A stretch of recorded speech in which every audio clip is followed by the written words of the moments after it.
જૂનાગઢમાં ધોધમાર વરસાદ બાદ દામોદર કુંડમાં નવા નીરની આવક થઈ રહી છે। જંગલમાં ધોધમાર વરસાદ થતા ઘોડાપૂર જેવી સ્થિતિ ઊભી થઈ છે। પિતૃમોક્ષ માટે આવેલા લોકો પૂરને કારણે ફસાયા હતા। પોલીસે બંદોબસ્ત ગોઠવીને લોકોને ત્યાંથી બહાર કાઢ્યા હતા।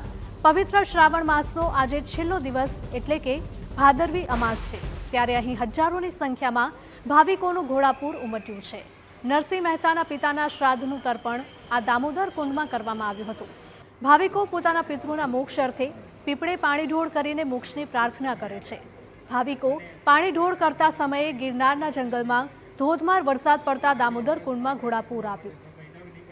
ભાવિકોને મોક્ષ પીપળેથી બહાર કાઢવામાં આવ્યા હતા અને પૂર આવતા ફાયર પોલીસ દ્વારા બંદોબસ્ત પણ ગોઠવી દેવામાં આવ્યો છે।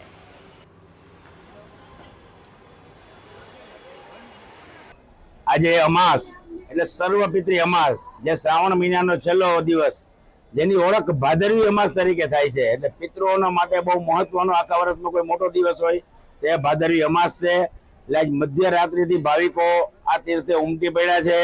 વિધિપૂર્વક પોતે સ્નાન કરી પિતૃ તર્પણ કરી ને આ પ્રાચીન મોક્ષ પીપળો જે દામોદર કુંડ ઉપર બિરાજમાન છે, જ્યાં પોતાના પિતૃઓને યાદ કરી અને પાણી રહે છે અને પોતાના પિતૃઓને તૃપ્ત કરે છે।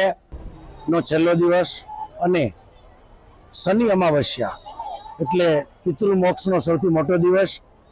સનાતનની ધરોહર એવા આ સિદ્ધ ગિરનાર ક્ષેત્રની અંદર આજે હજારોની સંખ્યામાં લોકો ભવનાથ મહાદેવના દર્શને પધાર્યા છે। સાથે સાથે જ્યાં મહેતા નરસિંહના 51 વખત ભગવાન કૃષ્ણ કામ કરવા આવ્યા અને પોતાના પિતૃઓને જ્યાં તેમણે આ પીપળાની પાસે મોક્ષ અપાવ્યો એવા આ પવિત્ર ગિરનાર ક્ષેત્રની અંદર હજારોની સંખ્યામાં શ્રદ્ધાળુઓ આજે ઉમટી પડ્યા છે પોતાના પિતૃઓને મોક્ષાર્થે।